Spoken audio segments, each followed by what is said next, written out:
But still, the man on the street may deny that there even is a world government. And that's really, well, the devil's biggest trick, isn't it? As they say, convincing the world that he doesn't exist. Well, the New World Order's certainly done the same thing. It's like a deer who's stunned in the headlights, who just hesitates a moment and is smashed into a bloody pulp. Another headline in Salon magazine read, Europe's New World Order, and began to try to create this illusion that, there's a choice between what type of New World Order you want to live in. You see, the globalist social architects and engineers, the propaganda masters, know that they can no longer keep the existence of this world government from you. So they're saying, okay, there is a world government, but there's a left-wing world government and a right-wing world government, and you have a choice, world. What type of world government do you want? Who's going to control the New World Order? And they completely bypass any discussion of, hey, we don't want a New World Order. We want to keep our rights, keep our freedoms, keep our heritage, keep our nationalism.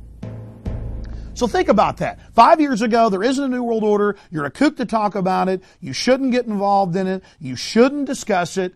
It doesn't exist. You're crazy if you think it exists. And now, there's a New World Order, world government. But, okay, folks, what type of world government do you want? Now, that's just on the surface. There is no left-wing or right-wing world government. It was founded and chartered by the military-industrial complex in San Francisco in 1945. It is nothing but a debaters club to basically steer and control the third world. The UN plays the good cop in military affairs, while the former Soviet Union and the United States play bad cop as the global government is expanded. Now you see the EU, the Pan-American Union, and the Asian Union that were formed decades ago, merging their currency systems and their laws. And still, the average American, the average European, the average Asian has no idea that this system has already taken control of their lives. A lengthy 31-page report in the national newspaper of Australia, the Sydney Morning Herald, read, Manifesto for World Dictatorship. And in the article, they call for a liberal world government controlled by the United Nations and announced that the bad cop is America running the fascistic world domination racket. But if you inspect the IMF, the World Bank, that finances and controls the UN, the central banks of nations around the world, you look at the World Trade Organization, the World Health Organization, it's all funded, chaired, and run by a tiny cabal of high-level bureaucrats that serve the international banking elite that also owns the military-industrial complex. So again, they've spun the debate to what type of New World Order will you have? The UN and the World Council of Churches has been calling and writing the textbooks for a one-world religion, billing that as the only hope for world peace. Meanwhile, the global government finances and runs and provocateurs almost every known terror organization on the face of the planet. There are countless other headlines drilling it into our heads that there's some type of transatlantic battle over the shape of the New World Order. Again, sucking you into phony debates to make you think you have input on this process if you'll just accept the New World Order. But what will it be like living under the New World Order? A United Press International headline read, Israel to kill in U.S. and allied nations. The FBI didn't have any comment about it. Ariel Sharon says that, yes, he'll kill citizens of America or any other country wherever he wants, including the United States. And our government, the federal government, has signed agreements with the EU to extradite American citizens for things that aren't even crimes here.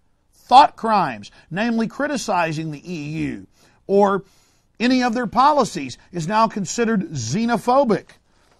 Imagine foreign Mossad and Interpol agents murdering Americans. No judge, no jury, no arrest. You're just dead, and it's in the back of the newspaper. That, my friends, is what it'll be like living inside the New World Order, and it's happening right now.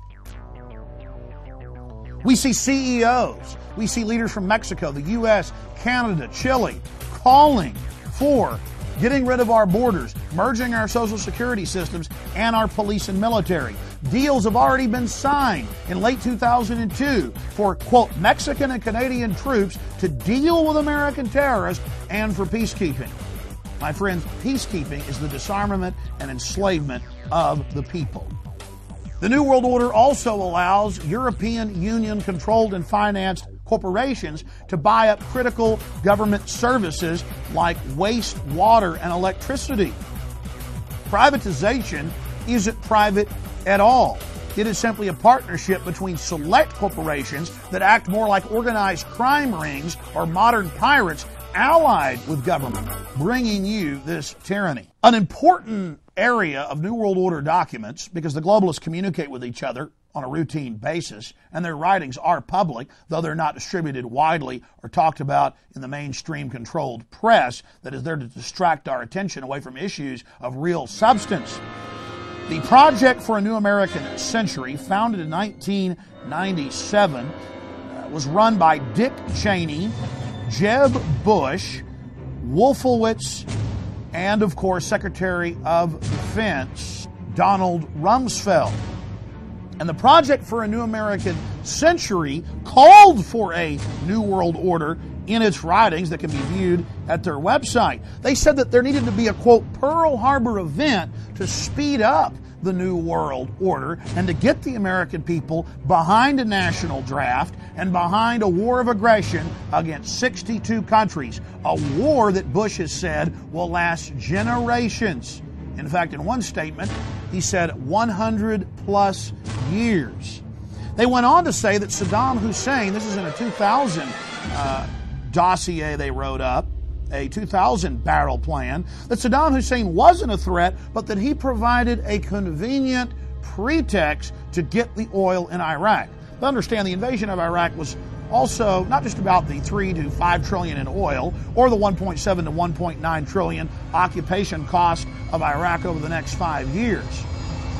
It was also about setting the precedent for the New World Order to invade sovereign nations.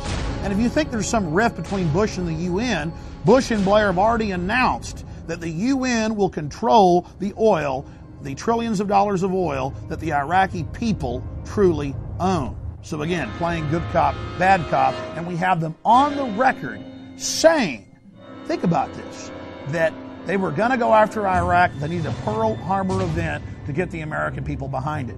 And the military-industrial complex, the CIA, certainly provided that on 9/11, September 11, 2001. But the New World Order also goes back into history.